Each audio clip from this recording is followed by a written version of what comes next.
لیکن جب ہم گناہ کرتے ہیں ہم اس میں سوراخ کر رہے ہوتے ہیں اور ان سوراخوں سے آثاب مصائب اور آلام ہمارے اوپر آ رہے ہوتے ہیں۔ یوں سمجھیے کہ گناہ کرنے سے ہم اپنے اوپر مصیبتوں کو دعوت دے رہے ہوتے ہیں، مصیبتوں کو اپنے اوپر بلا رہے ہوتے ہیں، پریشانیوں کو بلا رہے ہوتے ہیں۔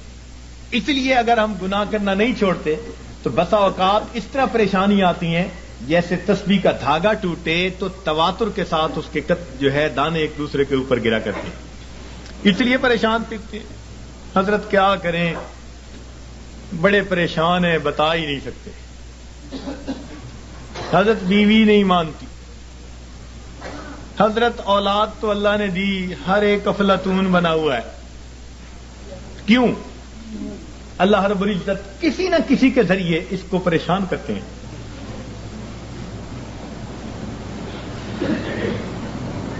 عدل و انصاف فقط حشر پہ موقوف نہیں، عدل و انصاف فقط حشر پہ موقوف نہیں، زندگی خود بھی گناہوں کی سزا دیتی ہے، زندگی میں بھی سزا ملتی ہے گناہوں کی۔ اس لیے اس سے بچنے کا ایک ہی راستہ کہ ہم گناہوں کو چھوڑ دیں،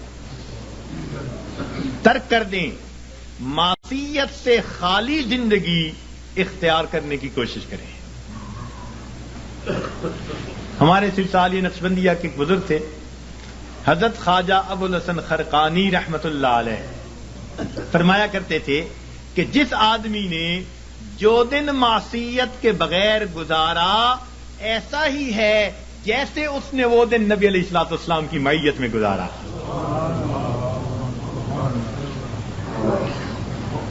تو ہر دن میں ہمارے اندر ایک جذبہ ہو، میرے پروردگار آج کا دن میں تیری نافرمانی سے بچوں گا، میں نافرمانی کے بغیر گزاروں گا، تیرے فرما برداروں کی طرح زندگی گزاروں گا۔ اس جذبے کے ساتھ ہم ہر دن کی ابتدا کریں اور گناہوں سے بچنے کی کوشش کریں، اپنے آپ کو بچائیں تاکہ دنیا میں بھی عزتیں ہوں، آخرت میں بھی عزتیں ہوں۔ تو فرمایا اللہ رب العزت نے وَذَرُوا ظَاهِرَ الْإِثْمِ وَبَاطِنَهُ، چھوڑ دو وہ گناہ جو تم ظاہر میں کرتے ہو یا تم چھپے ہوئے کرتے ہو۔ گناہ کرنے کی 4 وجوہات ہوتی ہیں، اللہ رب العزت نے ان 4 وجوہات کا تذکرہ قرآن پاک میں کر کے اس کا جواب بھی دے دیا۔ سب سے پہلی وجہ گناہ کرنے کی یہ ہوتی ہے کہ بندہ سمجھتا ہے کہ مجھے دیکھنے والا کوئی نہیں۔ سب سے پہلی وجہ مجھے دیکھنے والا کوئی نہیں، اور اگر اس یہ پتہ ہو نا کہ چھوٹا بچہ بھی دیکھ رہا ہے تو گناہوں سے بچے گا۔ تو جب یہ احساس دل میں ہو کہ مجھے دیکھنے والا کوئی نہیں تو یہ گناہ کرنے کی پہلی وجہ۔ اللہ تعالیٰ نے قرآن پاک میں اس کا بھی جواب دے دیا، فرمایا ان ربک لبالمرصاد، تیرا رب تیری گھات میں لگا ہوا ہے۔ اب یہ مرصاد کسے کہتے ہیں؟ مفسرین نے لکھا کہ جب کوئی شکاری اپنے شکار پر نشانہ باندھنا چاہے تو بڑی توجہ کے ساتھ اس کو دیکھتا ہے، حتیٰ کہ اپنے سانس کو بھی تھوڑی دیر کے لیے بند کر لیتا ہے، پلک بھی نہیں چھپکتا۔ اس کیفیت کو مرصاد کہتے ہیں۔ گویا اللہ رب العزت ہمیں اتنے غور سے دیکھ رہے ہیں جیسے دنیا میں کوئی شکاری اپنے شکار کو غور اور توجہ کے ساتھ دیکھ رہا ہوتا ہے۔ تو جب ہمیں اتنی باریکی سے دیکھا جا رہا ہے تو ہم کیسے کہہ سکتے ہیں کہ دیکھنے والا کوئی نہیں؟ تو اس کا جواب دے دیا کہ یہ نہ سمجھنا کہ دیکھنے والا کوئی نہیں، ان ربک لبالمرصاد۔ گناہ کرنے کی عموماً دوسری وجہ یہ ہوتی ہے کہ آدمی سمجھتا ہے کہ کسی کو پتہ ہی نہیں چلنے دیا، جی میں نے فون کیا پتہ نہیں چلنے دیا، میں نے فلاں یوں کیا پتہ ہی نہیں چلنے دیا، کسی کو پتہ ہی نہیں جی۔ یہ گناہ کرنے کی دوسری وجہ ہوتی ہے کہ بندہ سمجھتا ہے کسی کو پتہ ہی نہیں۔ اللہ رب العزت اس کا بھی جواب دیتے ہیں، فرماتے ہیں کہ میں وہ ذات ہوں یعلم خائنۃ الاعین وما تخفی الصدور، میں جانتا ہوں تمہاری آنکھوں کی خیانت کو اور جو تمہارے دلوں کے اندر چھپا ہوا۔ تو جواب دے دیا کہ یہ مت زوم میں رہنا کہ ہمیں کوئی نہیں، کسی کو پتہ ہی نہیں چلنے دیا. وہ جانتا ہے تمہاری آنکھوں کی خیانت کو اور جو تمہارے دلوں میں چھپا ہوا ہے. تو اس کا بھی جواب دے دیا. گناہ کرنے کی عام طور پر تیسری وجہ یہ ہوتی ہے کہ بندہ سمجھتا ہے کہ میرے پاس کوئی نہیں تھا، میں اکیلا تھا، جس کا تھا ڈر وہ نہیں ہے گھر، اب جو چاہے کر، مقولہ بنا ہوا ہے. تو جب بندہ محسوس کرتا ہے نا جی میرے پاس کوئی نہیں تھا، تو یہ گناہ کرنے کی تیسری وجہ ہوتی ہے. اللہ تعالیٰ نے اس کا بھی جواب دے دیا. فرمایا تم 3 ہوتے ہو تو چوتھا اللہ ہوتا ہے، 4 ہوتے ہو تو 5واں اللہ ہوتا ہے. وَهُوَ مَعَكُمْ أَيْنَمَا كُنْتُمْ، وہ تمہارے ساتھ ہوتا ہے تم جہاں کہیں بھی ہوتے ہو. تو اس لیے اس کا بھی جواب دے دیا کہ یہ نہ سوچنا کہ پاس کوئی نہیں ہمارے. گناہ کرنے کی چوتھی وجہ، انسان ڈھیٹ بن جائے، بے حیا ہو جائے. بچہ بڑا ہو جائے نا، بے حیا بن جائے تو باپ کو کہتے اچھا نہیں میں کرتا، کیا کریں گے؟ یا پڑوسی کو کہتے اچھا نہیں میں یوں کرتا، تم کیا کر لو گے؟ یعنی جب یہ ذہن میں ہوتا ہے کہ کوئی میرا کچھ نہیں بگاڑ سکتا تو بندہ کہتا ہے تم کیا کر لو گے؟ اچھا میں کرتا ہوں، تم کیا کر لو گے؟ یہ گناہ کرنے کی چوتھی وجہ ہوتی ہے. اللہ تعالیٰ اس کا بھی جواب دیتے ہیں اور فرماتے ہیں کہ بندے یہ مت سمجھنا کہ اللہ تعالیٰ کیا کر لیں گے. ان اخذہ علیم شدید، اس کی جو پکڑ ہے وہ دردناک بھی ہے اور سخت بھی ہے. وَيُوثِقُ وَثَاقَهُ أَحَدٌ، ایسے باندھتا ہے کہ ایسا دنیا میں کوئی باندھ نہیں سکتا. ایک جگہ فرمایا انی اعذبہ عذاب لا اعذبہ احدا من العالمین، میں ایسا جو ہے عذاب دوں گا کہ جہانوں میں ایسا عذاب کوئی دوسرا دے نہیں سکتا. اور جب قومیں نافرمانی کرتی ہیں فرمایا فصب علیہم ربک صوت عذاب، اس کا کوڑا آتا ہے عذاب کا. تو فرمایا یہ مت سوچنا کہ کوئی کیا کر لے گا، حیثیت ہی کیا. تو چاروں وجوہات کا جواب دے دیا تاکہ بندے گناہوں کو چھوڑ کر نیکی کی زندگی کو اختیار کریں. اور گناہ پر اللہ تعالیٰ قیامت کے دن 4 ہی گواہ متعین فرمائیں گے. 4 گواہ قیامت کے دن پیش کیے جائیں گے. سب سے پہلا گواہ اس بندے کے کندھوں کے اوپر جو کرامن کاتبین ہوتے ہیں وہ سب سے پہلے گواہ ہوں گے. ان علیکم لحافظین کرامن کاتبین یعلمون ما تفعلون. فرشتے گواہی دیں گے رب کریم ہم نے اس کو یہ گناہ کرتے دیکھا، یہ گناہ کرتے دیکھا، یہ گناہ کرتے دیکھا. یہ سب سے پہلی گواہی ہوگی، معصوم فرشتوں کی گواہی. پھر دوسری گواہی اس کے نام اعمال کو پیش کیا جائے گا. ووضع الکتاب فترى المجرمین مشفقین مما فیہ. پھر گنہگار بندہ، مجرم بندہ جب دیکھے گا نام اعمال کو تو اب ڈرے گا، گھبرائے گا. کیا کہیں گے؟ وَيَقُولُونَ يَا وَيْلَتَنَا مَا لِهَٰذَا الْكِتَابِ، ہائے ہماری کم بختی، یہ کیسی کتاب ہے. لا يغادر صغیرة ولا کبیرة الا احصاها ووجدوا ما عملوا حاضرا ولا يظلم ربك احد. جو کیا ہوگا اپنے سامنے حاضر پائے، تیرا رب کسی پر ظلم زیادتی نہیں کرے گا. تو یہ دوسری گواہی ہوگی. اور تیسری گواہی اللہ تعالیٰ زمین سے لیں گے. زمین کو پوچھیں گے کہ تو بھی خبریں سنا، تیری پیٹھ پر کیا ہوتا رہا. یومئذ تحدث اخبارها بان ربک اوحی لها. زمین گواہی دے گی، بتائے گی کہ میری پشت پر اس نے فلاں جگہ یہ گناہ کیا، فلاں جگہ یہ گناہ کیا، اس گناہ کے لیے چل کے گیا تھا. زمین گواہی دے گی. اور چوتھے گواہ وہ انسان کے جسم کے اپنے اعضاء ہوں گے. اس کے اوپر گواہی دیں گے سمعهم وابصارهم وجلودهم بما كانوا يكسبون. اس کی آنکھیں، اس کی زبان، اس کے کان، یہ سب اس کی گواہی دیں گے. اور پریشان ہوں گے اس وقت لوگ. وقالوا لجلودهم لما شهدتم علينا.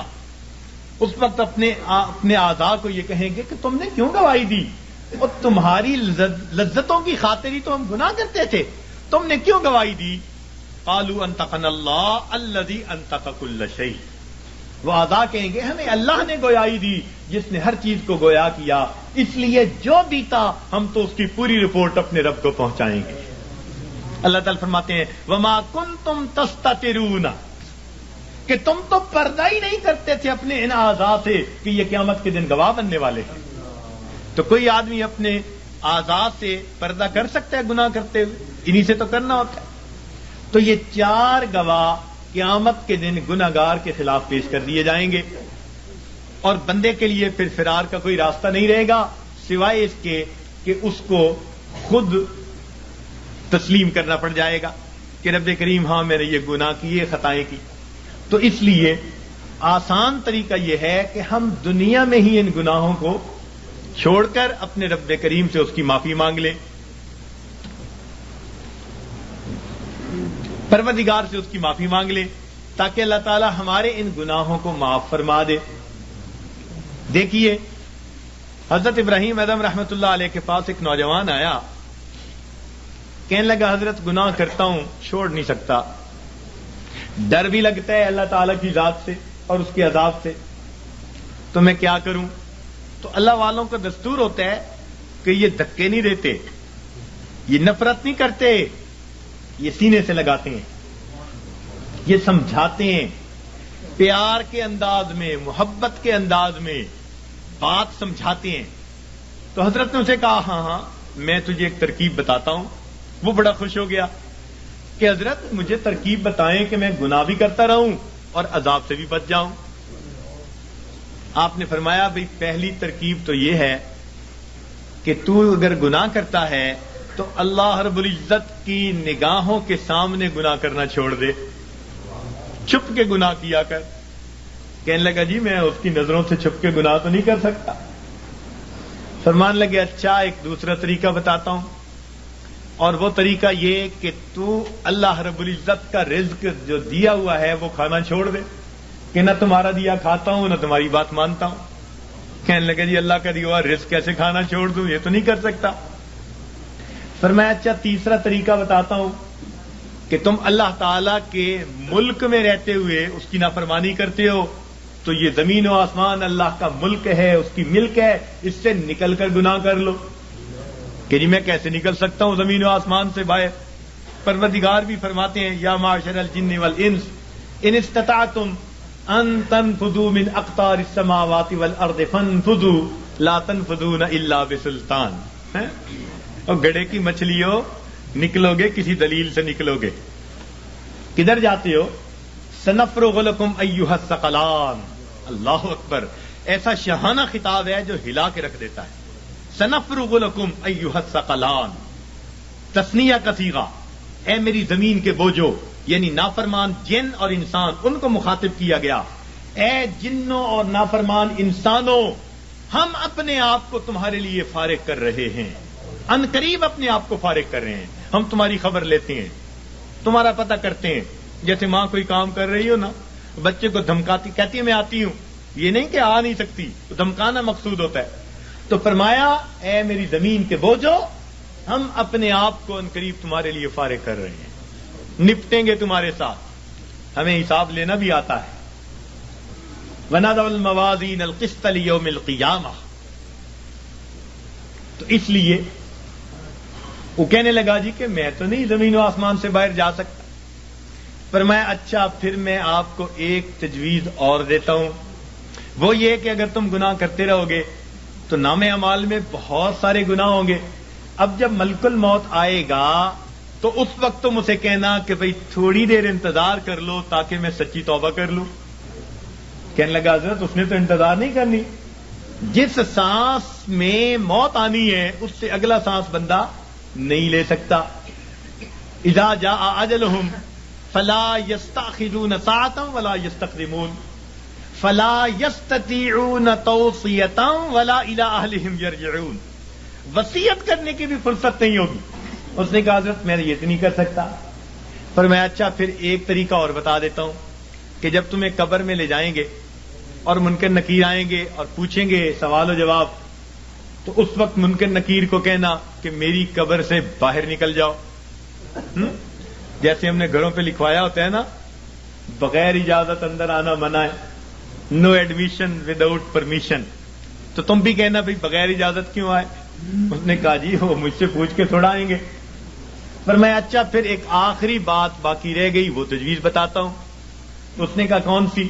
کہ قیامت کے دن جب تمہارے گناہ اللہ رب العزت کے حضور پیش کیے جائیں گے اور اللہ تعالیٰ تمہیں جہنم جانے کا حکم دیں گے اور فرشتے پکڑ کے لے جانے لگیں گے, تو ضد کر کے کھڑا ہو جانا, میں نہیں جاتا. اس نے کہا حضرت فرشتوں کے سامنے میری کیا حیثیت ہے کہ میں کہوں میں نہیں جہنم میں جاتا. جب اس نے کہا میری کیا حیثیت ہے, تو اس وقت فرمایا, اس وقت اس کو ٹھوکر لگائی, فرمایا کہ اے دوست جب تو ان میں سے کچھ بھی نہیں کر سکتا تو تو اپنے رب کی نافرمانی ہی کیوں کرتا ہے؟ اس نے کہا حضرت مجھے بات سمجھ آ گئی, آج کے بعد میں اپنے پروردگار کی نافرمانی نہیں کروں گا. تو یہ اللہ والوں کے سمجھانے کا انداز ہوتا ہے, وہ اچھے انداز میں بات سمجھاتے ہیں. تو اس نے گناہوں کو چھوڑنے کا فیصلہ کر لیا. تو گناہ ہم جو کرتے ہیں یہی گناہ ہمیں پریشان رکھتے ہیں. یاد رکھیے گناہوں کی وجہ سے ہی افراد مصیبتوں میں پڑتے ہیں اور قومیں مصیبتوں میں پڑتی ہیں, اور نیکی کے ذریعے اللہ رب العزت ان کو مصیبتوں سے نکالا کرتے ہیں. آج ہماری حالت تو یہ ہے کہ کام کرتے ہیں بنگیوں والے اور تنخواہ مانگتے ہیں بادشاہوں والی.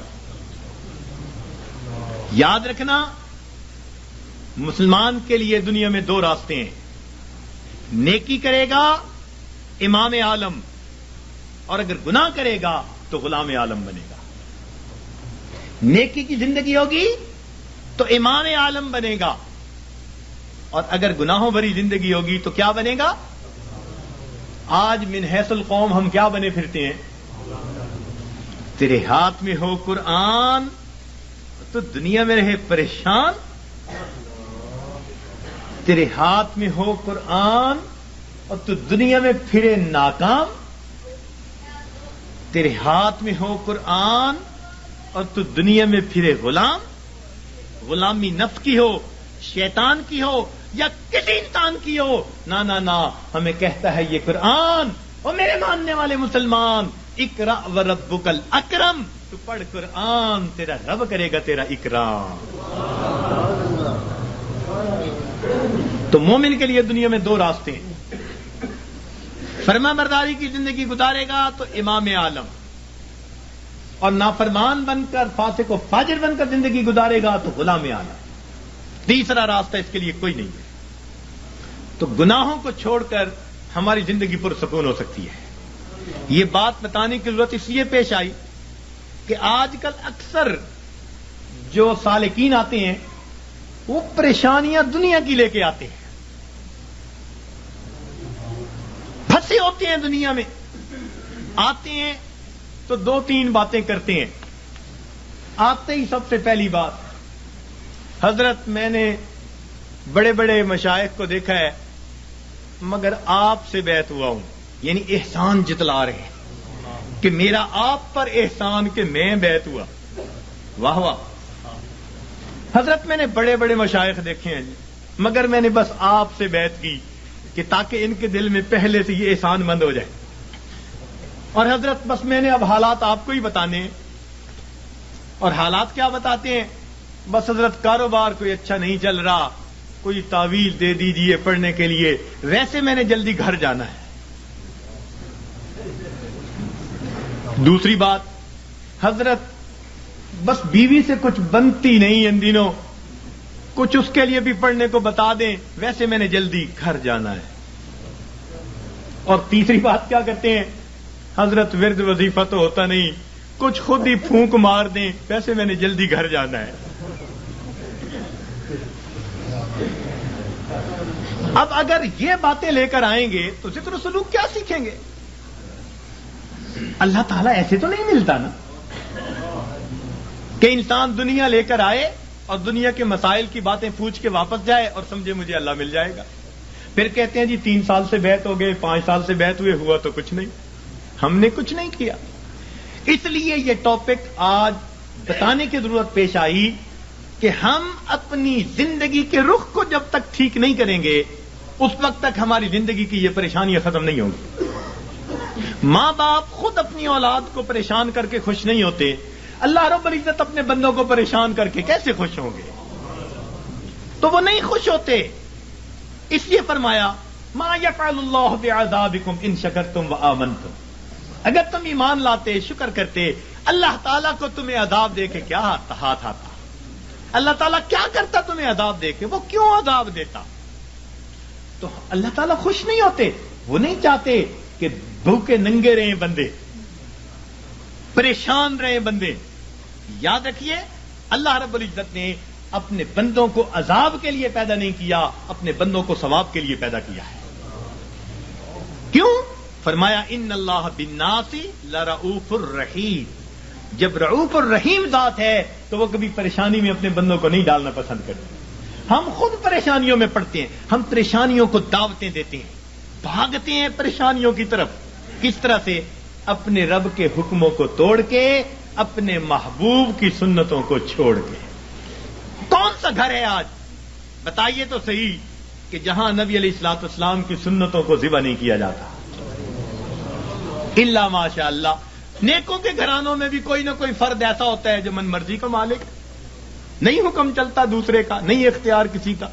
آج ہمارے گھر، گلی کوچے، بازار نبی علیہ الصلوۃ والسلام کی سنتوں کی مذبح گاہیں بن چکی ہیں، اور پھر ہم کہتے ہیں کہ ہمیں پرسکون زندگی نصیب ہو جائے۔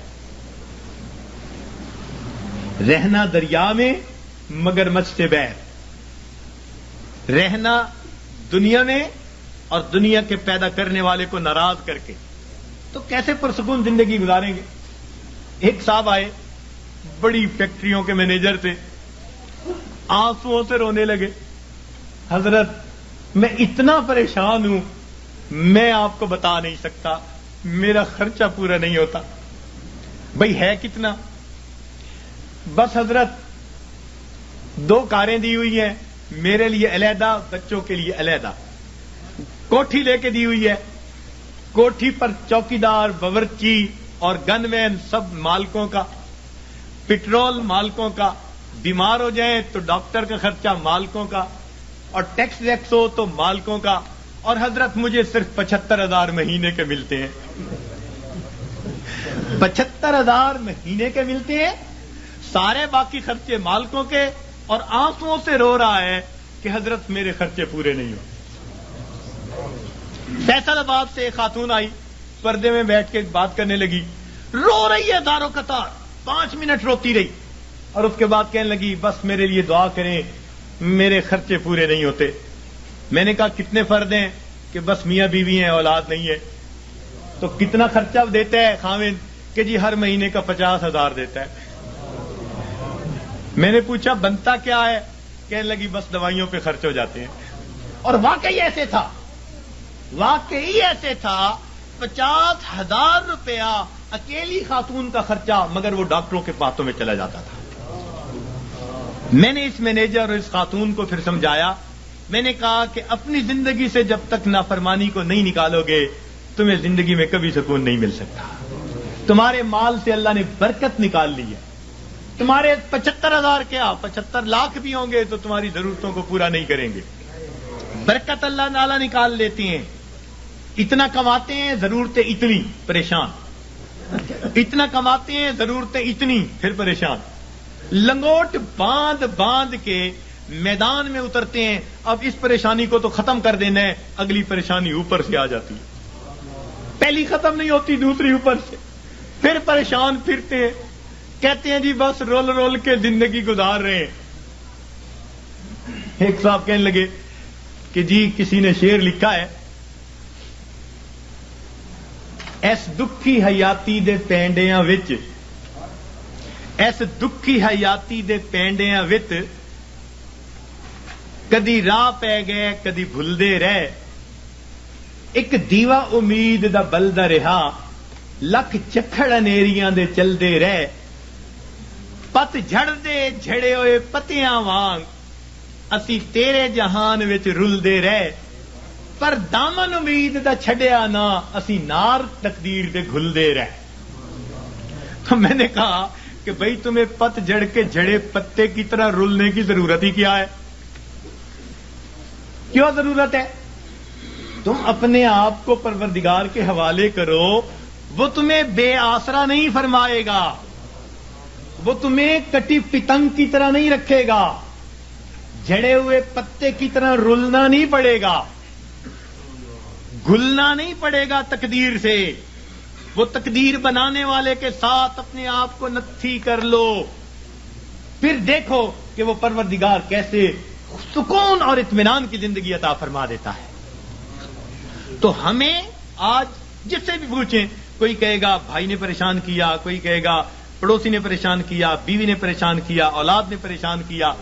ہمیں کسی نے پریشان نہیں کیا، ہمیں ہمارے گناہوں نے پریشان کیا ہوا ہے، ہمیں ہمارے نفس نے پریشان کیا ہوا ہے، ہمیں شیطان نے پریشان کیا ہوا ہے. تو دشمن ہمارے دو ہی ہیں، نفس اور شیطان، اور دونوں گناہ کروا کے ہمیں پریشان کر دیتے ہیں.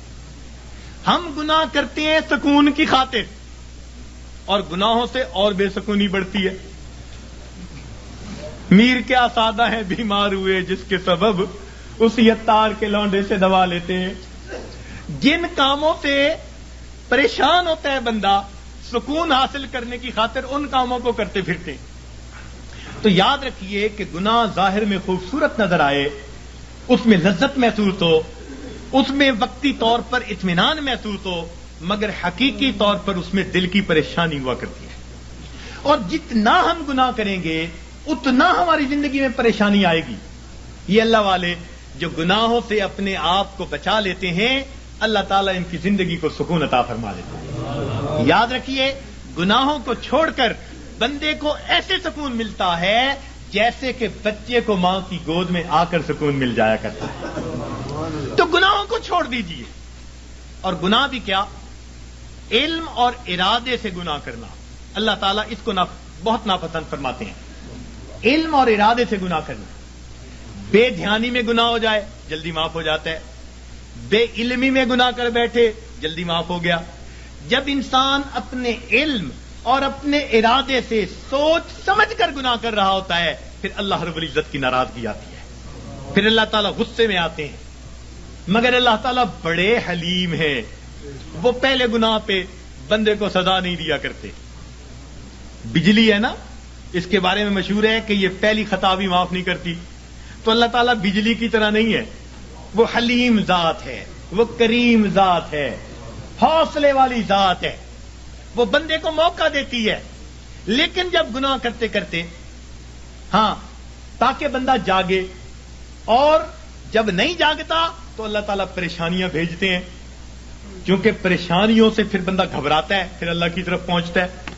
اس لیے کسی عارف نے کہا، سکھ دکھاں تو دیواں وار، دکھاں آن ملایوم یار. سکھ دکھاں تو دیواں وار کہ دکھاں آن ملائم یار. خوشیاں سلاتی ہیں اور غم جگاتے ہیں. تو اللہ تعالیٰ پھر غم بھیجتے ہیں، بیماری بھیج دی، پریشانی بھیج دی، ناکامی بھیج دی، پھر پریشان ہوتے ہیں. تو جو اچھے جو ہے لوگ ہوتے ہیں وہ اس وقت پھر رب کی طرف آتے ہیں کہ ہمیں جگانے کے لیے یہ بات آئی. پھر وہ نمازیں بھی پڑھ رہے ہوں گے، تہجد بھی پڑھ رہے ہوں گے، اوراد و وظائف بھی کر رہے ہوں گے. وہ سمجھ رہے ہوں گے کہ اللہ تعالیٰ ہمیں اپنے گھر کی طرف بلانا چاہتے ہیں. پاک ہے وہ پروردگار جو اپنے بندوں کو پریشانیوں اور مصیبتوں کی زنجیروں میں باندھ کر اپنے در کی طرف بلا رہا ہوتا ہے.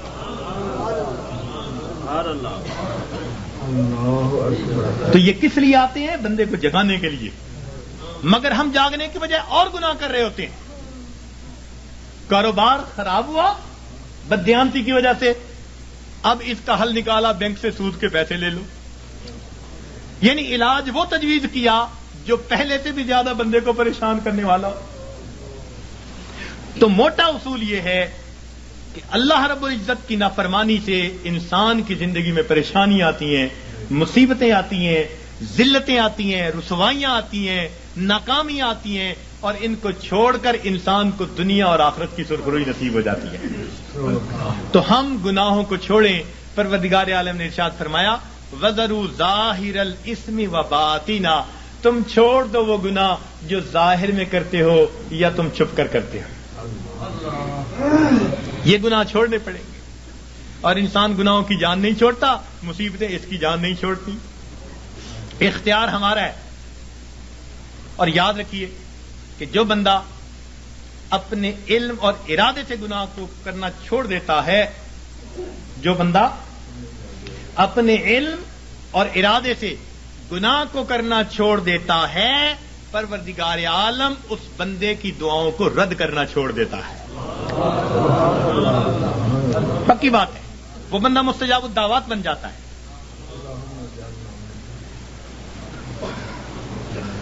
جو بندہ اپنے علم اور ارادے سے گناہ کرنا چھوڑ دیتا ہے، پروردگار عالم اس بندے کی دعاؤں کو رد کرنا چھوڑ دیتا ہے. پوچھتے ہیں حضرت اسم آدم بتاؤ، اس سے بڑا اسم آدم اور کیا ہے؟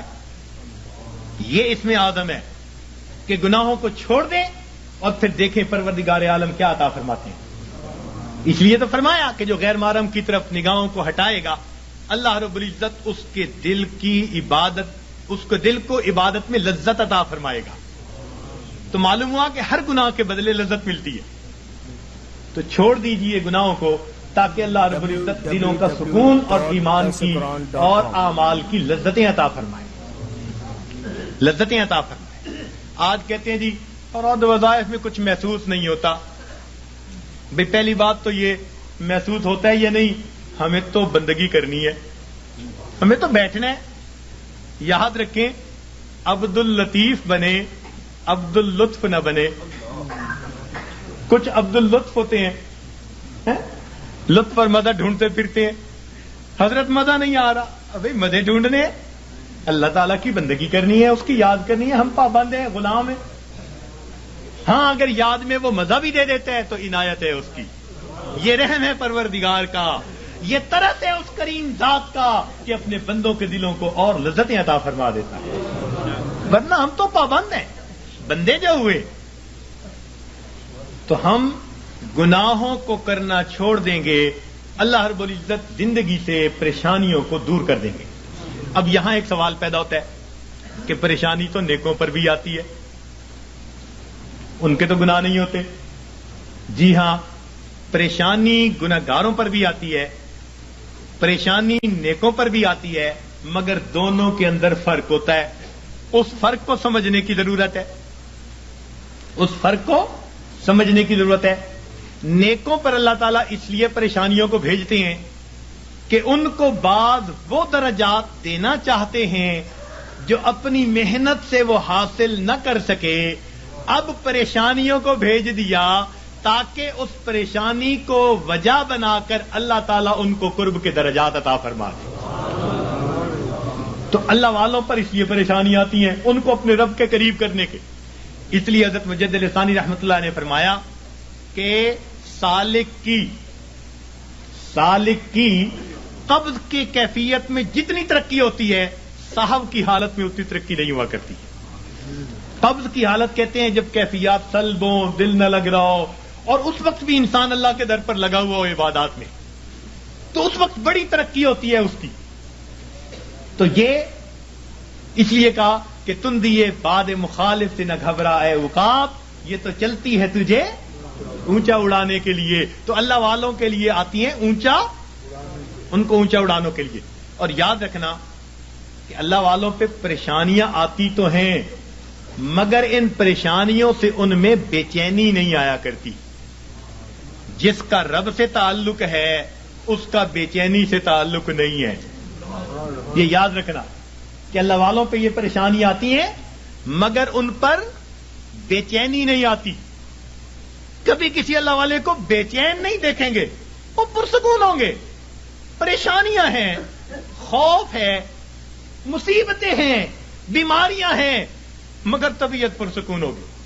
جیسے شیشے کے کمرے میں کوئی بیٹھا ہوا ہو اور باہر آندھی چل رہی ہو تو وہ جھکڑ دیکھ رہا ہے، آندھی دیکھ رہا ہے، ہوائیں دیکھ رہا ہے، درخت گرتے دیکھ رہا ہے، مگر اس کو محسوس بھی نہیں ہو رہا. اللہ والوں کا بالکل یہ حال ہوتا ہے کہ ان کو یہ پریشانیاں مصیبتیں نظر تو آ رہی ہوتی ہیں مگر یہ ان کے دل پر اثر انداز نہیں ہو رہی ہوتی. ان کا دل پرسکون ہوتا ہے. این مصیبتوں کے عالم میں بھی دل اپنے پروردگار سے لگا ہوا ہوتا ہے. چنانچہ ایک بزرگ تھے, اپنے گھر کے اندر کچھ تلاش کر رہے تھے, حالانکہ ان کے بیٹے کی شادی تھی. تو بیوی کہنے لگی, جی بیٹے کے لیے دلہا بن رہا ہے, گھوڑے پہ چڑھنے لگا ہے, بارات جانے والی ہے, آپ کیا تلاش کرتے پھرتے ہیں؟ کہنے لگے میں کفن کے کپڑے تلاش کر رہا ہوں, چیزیں تلاش کر رہا ہوں. ان کا کس لیے؟ کہنے لگے دل میں ڈالا گیا ہے کہ ابھی ابھی میرے بیٹے کی وفات ہو جائے گی, تو میں نے کہا میں اس کے لیے چیزوں کا انتظام کر لوں. میاں بیوی بات کر رہے تھے, باہر سے اطلاع ملی دولہا گھوڑے پہ چڑھنے لگا, پاؤں پھسلا, گردن کے بل گر کے موت آ گئی. یہ ہوتا ہے سکھ. دنیا دولہا بنا رہی ہے اور ان کے دل میں الہام ہوا موت آنی ہے, تو گھر میں تیاریاں کر رہے ہیں. سر تسلیم خم ہے جو مزاج یار میں آئے, اپنے رب پہ راضی ہیں. سبحان اللہ. تو اس لیے اللہ والوں پہ بھی یہ تکلیفیں آتی ہیں, مگر ان کے دل کو بے چین نہیں کرتی, پریشان نہیں کرتی, ان کے دل پرسکون ہوتے ہیں. ہاں, ان کے رجوع اللہ میں اور زیادہ جو ہے ترقی ہو جاتی ہے. اور یہ گناہوں کا وبال بن کے بھی آتی ہیں گناہگاروں پر, اور اس کی پہچان کیا ہوتی ہے کہ دل پریشان ہوتا ہے. 3 باتیں یاد رکھیے, 3 باتیں یاد رکھیے کہ جب کسی انسان پر کوئی مصیبت آئے اور اس بھانے کے لیے بھیجی گئی ہے, تو پریشانیاں تو آتی ہیں. اس دنیا میں کون ہے جو پریشان نہیں ہے؟ دری دنیا کسے بے غم نہ باشد, دری دنیا کسے بے غم نہ باشد, اگر باشد بنی آدم نہ باشد. اس دنیا میں کوئی بے غم نہیں, اگر کوئی ہے تو پھر وہ بنی آدم ہی نہیں. تو غم تو ہے ہی اس دنیا کے ساتھ. ہاں, جہاں کوئی غم نہیں ہوگا اس کا نام جنت ہے, ابھی وہاں نہیں پہنچے. جب پہنچ جائیں گے تو پھر غم ختم کر دیے جائیں گے. لا خوف علیہم ولا هم یحزنون, یہ کہہ دیا جائے گا. دنیا کے اندر تو یہ غم آئیں گے, مگر یہ غم کبھی کبھی آتے ہیں. ایک بات اور دیکھیے کہ اللہ تعالیٰ کی طرف سے آسانیاں زیادہ اور تنگیاں تھوڑی, صحت کا عرصہ زیادہ, بیماری کا عرصہ, کھانے پینے کا وقت زیادہ اور فاقوں کا وقت. تو عنایات زیادہ ہیں, امتحان کبھی کبھی. عنایات زیادہ ہیں اور امتحان کبھی کبھی. تو جب عنایات اتنی زیادہ ہیں تو کبھی کبھی کوئی امتحان آ جائے تو ہم پھر بھی اپنے رب سے راضی رہیں, اپنے آپ کو سمجھائیں کہ پریشان ہونے کی کیا ضرورت ہے. کسی عارف نے کہا, لطف سجن دم بدم, گہرے سجن گاہ گاہ, لطف سجن دم بدم, گہرے سجن گاہ گاہ, ای بھی سجن واہ واہ, اون بھی سجن واہ واہ. میرے مالک ہم اس پہ بھی راضی ہیں, میرے مولا ہم اس پہ بھی راضی. یہ ہے بندگی, یہ ہے بندگی. اور ہم پریشان ہو کر, اگر کوئی بدعقیدہ بندہ تعویذ دینے والا ہے, ادھر بھی بھیجتے ہیں عورتوں کو, عاملوں کے پاس, نجومیوں کے پاس, جادو کرنے والوں کے پاس, کالے علم والوں کے پاس. ایمان گواہ بیٹھتے ہیں, اور بڑے بڑے نمازی اور سالک اور ذکر مراقبہ کرنے والے پریشان ہو کر. ہرگز نہیں.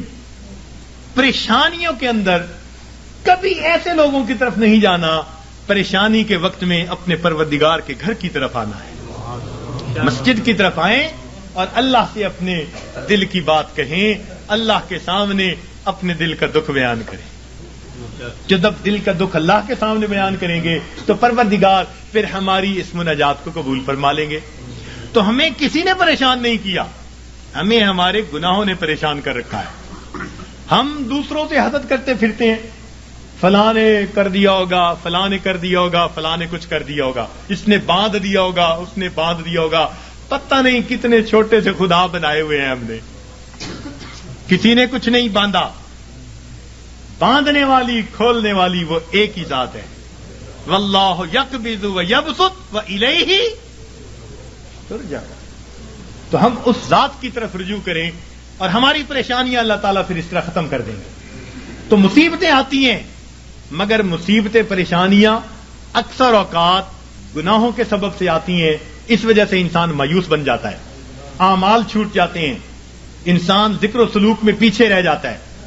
اللہ والوں پر جو پریشانی آتی ہیں وہ درجات کو بڑھانے کے لیے آتی ہیں. اب یہ ایک بنیادی بات سمجھنے کے بعد یہ بات ذہن میں رکھیے کہ جب کسی بندے کو جگایا جائے اور وہ پھر بھی نہ جاگے تو پھر غصہ آتا ہے. گھر میں بھی ماں بچے کو جگائے، باپ بیٹے کو جگائے اور وہ نہ جاگے تو غصہ آتا ہے. جب اللہ تعالیٰ بندوں پر پریشانیاں بھیجتے ہیں اور وہ پھر نہیں جاگتے، یہ اللہ تعالیٰ کے غصے کا سبب بنتا ہے. اور پھر اللہ تعالیٰ اس کو دنیا کے اندر عبرت بناتے ہیں. فرماتے ہیں اولا یرون انہم یفتنون فی کل عام مرتن او مرتین ثم لا یتوبون ولا هم یذکرون. کیا یہ نہیں دیکھتے ہر سال میں ایک دفعہ یا 2 دفعہ ان پر مصیبتیں بھیجی جاتی ہیں، پھر بھی توبہ نہیں کرتے، پھر بھی نصیحت نہیں حاصل کرتے. تو جب انسان جگانے کے باوجود نہیں جاگتا تو پھر اللہ تعالیٰ اپنے عذاب کا کوڑا بھیجتے ہیں. جب انسان گناہوں میں گھر جاتا ہے پھر اللہ تعالیٰ اس پر ہاتھ ڈالتے ہیں، پھر اس کو جہنم کی آگ میں بھیجتے ہیں. اس لیے فرمایا بلا من کسب سیئۃ، کیوں نہیں جس نے گناہ کیا وَأَحَاطَتْ بِهِ خَطِیئَتُهُ، اور اس کی گناہوں نے اس کا احاطہ کر لیا، فَأُولَٰئِکَ أَصْحَابُ النَّارِ هُمْ فِیہَا خَالِدُونَ. یہ ہیں آگ میں بھیجے جانے والے، ڈالے جانے والے جو ہمیشہ ہمیشہ وہاں رہیں گے کہ گناہوں نے اس کا احاطہ کر لیا. تو کبھی کبھی گناہ بندے کو گھیر لیتے ہیں. جھوٹ کی زندگی، جھوٹ کی زندگی. اب غلط تعلق ہے کہیں، بندے کے سامنے جھوٹ بول رہا ہے، پردے ڈالتا پھر رہا ہے، اس کے سامنے جھوٹ، اس کے سامنے جھوٹ، اس کے سامنے جھوٹ. حدیث پاک کا مفہوم کہ بندہ جھوٹ بولتے بولتے اتنا جھوٹ بولتا ہے اللہ تعالیٰ فرشتوں کے ذریعے نام اعمال میں کذاب لکھوا دیتے ہیں. جھوٹوں کے دفتر میں نام لکھا جاتا. چھپاتے پھرتے ہیں بندوں سے، پروردگار سے تھوڑا چھپا سکیں گے ان باتوں کو. تو کبھی کبھی انسان اپنی بری عادات کو نہیں چھوڑتا اور گناہوں کے اندر گھر جاتا ہے ان کو چھپانے کی خاطر، اور یہی چیز اس کے لیے مصیبت بن جاتی ہے. پھر ذکر میں ترقی کیسی، سلوک میں آگے بڑھنا کیسا. اب کبھی کبھی اوراد وظائف کر رہے ہیں، ساتھ کبیرہ کبھی مرتکب ہو رہے ہیں. یہ تو ایسا ہی ہوا جیسے گولیاں بھی کھا رہے ہیں اور ساتھ ساتھ زکام کے ہوتے ہوئے برف والا پانی بھی پیتے پھر رہے ہیں. تو زکام کیسے دور ہوگا؟ اسی لیے ذکر و سلوک میں آنے کے لیے پہلا قدم یہ ہے کہ انسان اپنے گناہوں سے سچی توبہ کر لے. یہ پہلا قدم ہے. یہ پہلا قدم ہم اٹھا لیں، پھر دیکھیے یہ تھوڑی دیر کا مراقبہ ہمارے لیے معلوم نہیں کتنی برکتوں کا باعث بن جائے گا. ہم جو کہتے ہیں نا ہوتا کچھ نہیں، ہمارے مشائخ بڑی اللہ، ان حضرات نے اپنے مشائخ جن کی خدمت میں ہم نے اپنا وقت گزارا، ہم نے ان کی توجہات کو دیکھا. میرے دوستوں، میرے مہربانوں، ہمیں تو جو ملا اپنے مشائخ کی توجہ سے ملا. اپنا عمل کچھ نہیں، اپنی محنت کچھ نہیں. 100% اگر کہیں کہ ان کی توجہات سے ملا تو ہم مسجد میں بیٹھ کر بھی سچ بولنے والے ہوں گے. ان کی توجہ سے ملا. اور ہم تو ویسے بھی فضلی ہیں کہ ہمارا تعلق ماشاءاللہ خانقاہ فضلیہ سے، تو ظاہر میں بھی فضلی ہے اور سچی بات ہے ویسے بھی فضلی ہے. جو ہوا ہے اللہ کا فضل ہی ہوا ہے، اور اب بھی یہاں سے اللہ کا فضل مانگنے ہی آئے بیٹھے ہیں. اللہ کا فضل مانگنے ہی آئے بیٹھے ہیں.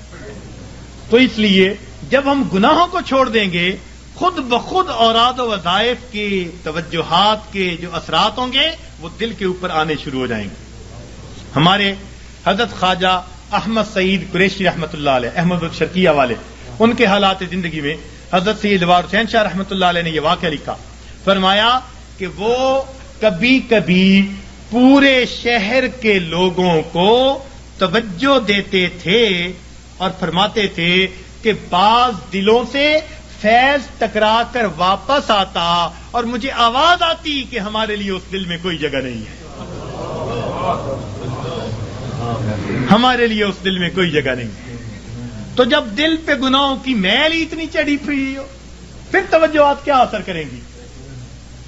تو اس میل کو اتاریں گناہوں کو چھوڑ کر، سچی توبہ کر کے، پھر دیکھیے اللہ رب العزت کی رحمت کیسے ہمارے دلوں کو سنوارے گی اور کیسے ہمارے دلوں کو بنائے گی۔ اور کبھی کبھی تو انسان مال، ہاں ایک نقطے کی بات عرض کرتا چلوں کہ شیطان انسان کو دو طرح سے ورغلاتا ہے۔ شیطان انسان کو دو طرح سے ورغلاتا ہے، ایک شہوات کے ذریعے سے اور دوسرا شبہات کے ذریعے سے۔ شیطان انسان کو دو طرح سے ورغلاتا ہے، ایک شہوات کے ذریعے سے اور دوسرا شبہات کے ذریعے سے۔ یعنی کچھ تو ایسے ہوں گے کہ وہ شہوات کے گناہوں میں لگے ہوئے ہیں، بد نظری میں، گناہ میں، زنا میں، فلاں میں، یہ شہوات کے گناہ ہیں جو مال سے تعلق رکھتے ہیں یا جمال سے تعلق رکھتے ہیں۔ دنیا میں دو ہی چیزوں کے اسیر ہیں نا، کچھ مال کے اسیر ہوں گے، کچھ جمال کے اسیر ہوں گے۔ تو شہوات کے ذریعے سے شیطان بہکاتا ہے، اور جن پر شہوات غالب نہیں آتی، قابو میں رہتے ہیں، ان کو شبہات کے ذریعے سے بہکاتا ہے۔ مثلا جی یہ مراقبہ سنت سے ثابت ہے، جی یہ بیعت واقعی ضروری ہے، جی یہ پیری مریدی اس وقت بھی تھی، اس قسم کی باتیں شبہات والی ذہن میں ڈالے گا۔ اور یہ شک ایسی بری بلا ہے کہ یہ انسان کے اعمال کی بنیاد کو ہلا کے رکھ دیتی ہے۔ اس لیے قرآن پاک میں ابتدا سے ہی کہہ دیا ذالک الکتاب لا ریب فیہ ھدی للمتقین۔ ھدی للمتقین بعد میں کہا، پہلے کیا کہا؟ کیونکہ شک کے ساتھ پڑھو گے تو پھر ہدایت نہیں ملے گی۔ نبی علیہ السلام نے دعا مانگی، اللہم انی اعوذ بک من الشک والشرک والشقاق والنفاق وسوء الاخلاق۔ تو شرک سے بھی پہلے شک سے پناہ مانگی۔ یہ شک بڑی بری بات، اتنی بری کہ بندے کے ایمان کو بھی ضائع کر کے رکھ دیتی۔ تو دین اسلام کی باتوں میں شک، جی یہ مولویوں کی بنی ہوئی باتیں ہیں جی، یہ آپس میں بناتے رہتے ہیں جی، کرتے رہتے ہیں جی، یہ بھی کون سا ضروری ہے جی۔ شک ہو گیا، ہماری جی کہاں ہماری سنتا جی، مانگ مانگ کے جی عمر گزر گئی، ہماری تو سنتا ہی نہیں۔ تو یہ شک کے ذریعے سے یا شبہات کے ذریعے سے یا شہوات کے ذریعے سے شیطان انسان کو بہکا دیا کرتا ہے۔ تو انسان پر مصیبتیں اللہ تعالیٰ بھیجتے ہیں، کبھی گناہوں کی وجہ سے تاکہ یہ باز آ جائے، اور کبھی اس کو اپنے قریب لانے کے لیے۔ اور اس کا ایک ہی حل ہے کہ ہم اپنے گناہوں کو چھوڑ کر اپنے پروردگار کی طرف قدم آگے بڑھائیں۔ اب شیطان مایوس کرتا ہے، کہتا ہے تو نہیں چھوڑ سکتا۔ بھئی ہم نہیں چھوڑ سکتے تو پروردگار تو چھڑوا سکتے ہیں نا۔ بھئی ہم اگر نہیں بچ سکتے تو پروردگار تو بچا سکتے ہیں نا۔ تو پروردگار عالم ہمیں بچا لیں گے جب ہم سچی توبہ کریں گے۔ حضرت اقدس تھانوی رحمۃ اللہ نے عجیب نقطہ لکھا ہے، فرماتے ہیں جو بندہ گناہ کر بیٹھے مگر اللہ سے دعائیں مانگے، اللہ بچا لے، میں بچنا چاہتا ہوں، روئے دھوئے معافیاں مانگے، پھر گناہ کر بیٹھے، پھر روئے دھوئے معافیاں مانگے، فرمایا ساری زندگی اسی طرح کرتا رہے، اللہ تعالیٰ قیامت کے دن اس کو کھڑا کریں گے، فرمائیں گے میرے بندے تو گناہوں سے بچا کیوں نہیں؟ کہے گا یا اللہ ہر وقت معافیاں مانگتا تھا اور کہتا تھا اللہ بچا لے، میں تو دعا ہی کر سکتا تھا۔ اللہ تعالیٰ فرمائیں گے واقعی تو نے دعا مانگی، تیری دعا کو قبول کر کے سب گناہوں کو ہم نے معاف فرما دیا۔ تو جب گناہ سرد ہو جائے تو معافیاں مانگے، روئے دھوئے اپنے رب کو منائے۔ الندم توبۃ، ندامت توبہ، تو دل میں نادم ہو اور اپنے رب کو منانے کی کوشش کرے، اسی وقت دیر نہ کرے۔ گناہ کا سرزد ہو جانا یہ کوئی ایسی بڑی بات نہیں ہے، بڑے بڑوں سے بعض اوقات غلطیاں ہو جاتی ہیں، تو گر جانا برا نہیں، گر کر پڑے رہنا برا ہوا کرتا ہے۔ تو کبھی کوئی کوتاہی ہو جائے، کوئی غلطی سرزد ہو جائے تو بندہ فوراً اپنے رب سے سچے دل سے معافی مانگے اور اپنے آپ کو اللہ تعالیٰ کے پیش کرے اور کہ اللہ مجھے بچا لینا۔ غم حیات کے سائے محیط نہ کرنا، غم حیات کے سائے محیط نہ کرنا، کسی غریب کو دل کا غریب نہ کرنا، میں امتحان کے قابل نہیں میرے مولا، میں امتحان کے قابل نہیں میرے مولا، مجھے گناہ کا موقع نصیب نہ کرنا. تو روئے اللہ مجھے گناہ کا موقع نہ دینا، اللہ بچا لینا. تو جب بندہ روئے گا اللہ تعالیٰ پھر اس کو گناہوں سے بچا لیں گے. راوے بصری اللہ کی نیک بندی بڑی پیاری دعا مانگتی تھی، کہتی تھی اے اللہ جو آسمان کو زمین پر گرنے سے روکے ہوئے ہے اللہ شیطان کو مجھ پر مسلط ہونے سے روک دے. اے اللہ جو آسمان کو زمین پر گرنے سے روکے ہوئے ہے اللہ شیطان کو مجھ پر مسلط ہونے سے روک دے. تو جب ہم اس طرح اپنے آپ کو پیش کریں گے اللہ تعالیٰ گناہوں سے حفاظت فرما لیں گے، ہمیں معاف فرما دیں گے. تو ہم اللہ تعالیٰ سے گناہوں کی معافی مانگیں. پھر دیکھیے اللہ تعالیٰ کیسے مہربانی فرماتے ہیں. سچی توبہ کریں، پھر اس کے بعد تھوڑے معمولات بھی کریں گے تو ان کے اثرات ہم پر بہت زیادہ مرتب ہو جائیں گے. تو یہ آج کے اس وقت میں دلوں میں عہد کر لیجئے کہ اللہ ہم نے آج تک جو گناہ کیے ہم ان سے سچی معافی مانگتے ہیں اور آئندہ نیکوکاری پرہیزگاری کی زندگی کا دل میں عہد کرتے ہیں، ارادہ کرتے ہیں. پھر دیکھیے پروردگار اس پر کیا رحمت فرماتے ہیں. اور اللہ تعالیٰ سے راتوں کو اٹھ کر اپنے گناہوں کی معافی مانگیے، تنہائیوں میں معافی مانگیے. حضرت مفتی محمد شفیع رحمۃ اللہ علیہ نے ایک عجیب بات اپنی تفسیر میں لکھی ہے. فرماتے ہیں کہ قرآن پاک کی ایک آیت ہے من یعمل سوءا یجز بہ، جس بندے نے بھی گناہ کیا اس کو اس کا بدلہ ملے گا. تو فرماتے ہیں کہ اس میں استثناء کسی کا نہیں.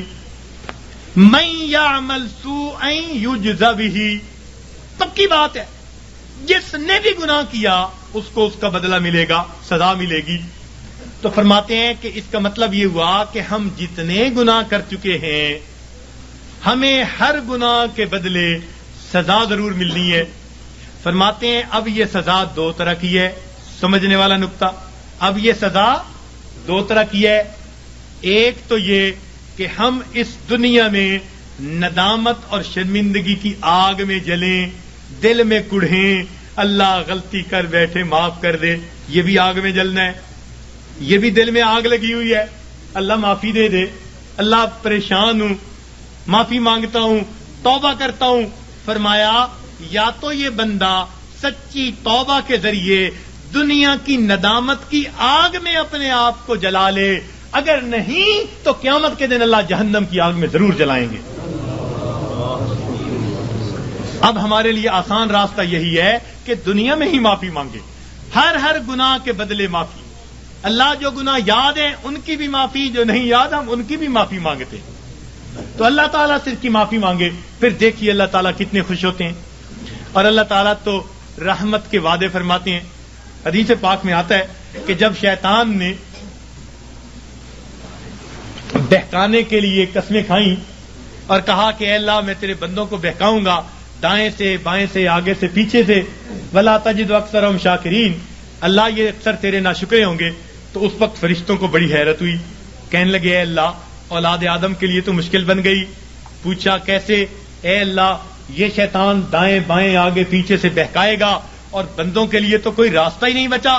اللہ تعالیٰ نے فرمایا کہ میرے فرشتوں یہ دو سمتوں کو بھول گیا، ایک نیچے کی سمت ایک اوپر کی سمت. میرا گناہگار بندہ جب اپنے گناہوں پہ پریشان ہو کر میرے در پہ آئے گا اور میرے در پر آ کر ہاتھ پھیلا دے گا، چونکہ ہاتھ اوپر کی سمت کو اٹھیں گے ابھی اس کے ہاتھ نیچے نہیں جائیں گے، میں اس کے گناہوں کو معاف فرما دوں گا.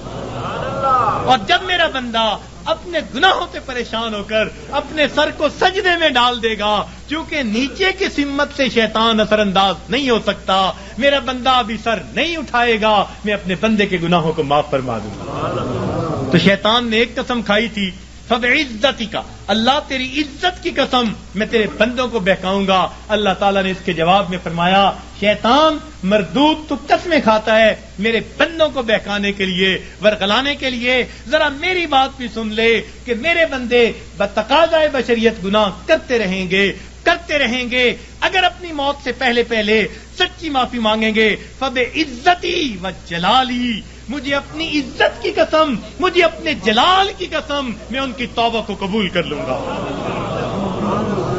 تو شیطان نے بہکانے کے لیے ایک قسم کھائی تھی، رحمان نے معافی دینے کے لیے دو قسمیں کھائی ہوئی ہے. سبحان اللہ. اس لیے اللہ تعالیٰ کی ہر صفت کا ایک نام ہے، لیکن رحمت کی صفت کے دو نام ہیں، رحمان اور رحیم۔ اور کوئی صفت ایسی نہیں جس کے دو نام ہو سوائے رحمت کی صفت۔ وہ تو اتنا کریم آقا ہے، وہ تو بخش کے خوش ہوتا ہے، وہ تو معاف کر کے خوش ہوا کرتا ہے۔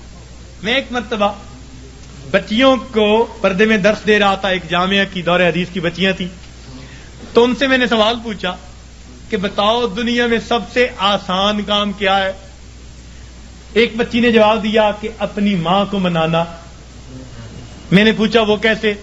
کہنے لگی جی کہ ہمارا یہ تجربہ ہے کہ ماں اگر اپنے بیٹے سے ناراض بھی ہونا تو بیٹی سے پوچھتی پھرتی ہے، اس نے روٹی کھا لی، اس کا بستر تو نے بنا دیا، اس کے کپڑے تو نے ٹھیک کر دیے، اب اوپر سے ناراض پھر رہی ہے، مگر ماں کی مامتا اس کو مجبور کر رہی ہے، لہذا بیٹی سے پوچھتی پھرتی ہے، بیٹی کے ذریعے اس کو کھانا پہنچا رہی ہے، دل سے ناراض نہیں، خفا تھی، بچے نے ستایا مگر دل سے خفا نہیں، اس لیے پوچھتی بھی پھر رہی ہے کہ بچے کو سب چیزیں مل گئیں یا نہیں مل گئیں۔ تو وہ کہنے لگی کہ جب ماں کی مامتا کا یہ حال ہے تو ماں کو منانا بہت آسان ہوتا ہے۔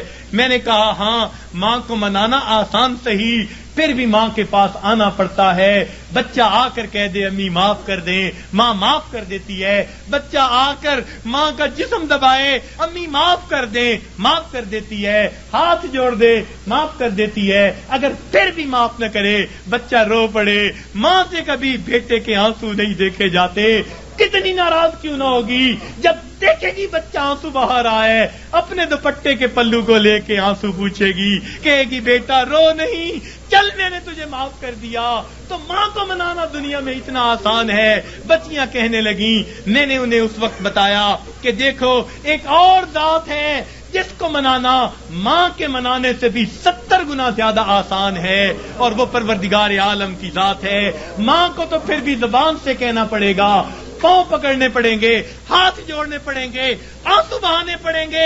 ایک وہ پروردگار ذات ہے جس کے سامنے بندہ تنہائی میں بیٹھا ہو، فقط دل کے اندر نادم ہو جائے، دل کے اندر شرمندہ ہو جائے اور دل میں پکارے پروردگار گناہوں کی معافی چاہتا ہوں، میں نے سچی توبہ کر لی، اللہ میں نے صلح کر لی، مجھے اپنا بنا لے، شیطان کے پنجے سے چھڑا لے۔ کوئی ہاتھ نہیں ہلایا، کوئی اس نے زبان سے لفظ نہیں نکالا، فقط دل کی ندامت کو قبول کر کے اللہ تعالیٰ اپنی ناراضگی کو دور فرما دیتے ہیں۔ تو اللہ رب العزت کو منانا ماں کے منانے سے بھی 70 گنا زیادہ آسان ہے۔ تو اپنے رب کو منا لیجئے۔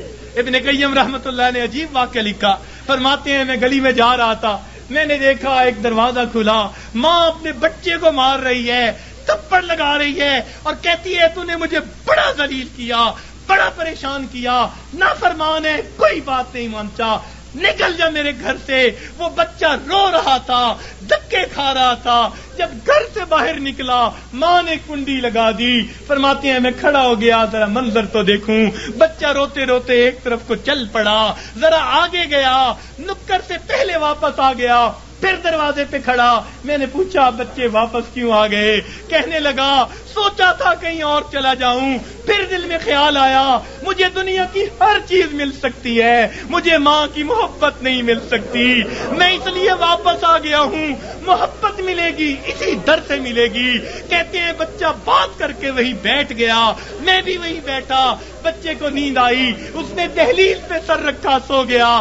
کافی دیر گزری، ماں نے کسی وجہ سے دروازہ کھولا، ضرورت کے لیے باہر جانا چاہتی تھی، بیٹے کو دیکھا دہلیز پہ سر رکھے سو رہا ہے، اٹھایا، کیوں دہلیز پہ سر رکھ کے سو رہے ہو؟ امی مجھے دنیا میں کوئی دوسری ماں نہیں مل سکتی، میں اس دہلیز کو چھوڑ کے کیسے جاؤں؟ فرمایا بچے کے الفاظ سے ماں کی آنکھوں سے آنسو آ گئے، بچے کو سینے سے لگا لیا، میرے بیٹے جب تیرا یقین ہے اس گھر کے سوا تیرا گھر کوئی نہیں، میرے در کھلے ہیں، آ جا، میں نے تیری غلطیوں کو معاف کر دیا۔ فرماتے ہیں جب گنہگار بندہ اپنے رب کے دروازے پہ اس طرح آتا ہے اور کہتے ہیں رب کریم میری خطاؤں کو معاف کر دے، میرے گناہوں کو معاف کر دے، اے بے قطعوں کے دستگیر، اے دکھی دلوں کو سکون دینے والے، اے غمزدہ دلوں کو تسلی دینے والی ذات، اے پریشان دلوں کو سکون بخشنے والی ذات، اے بے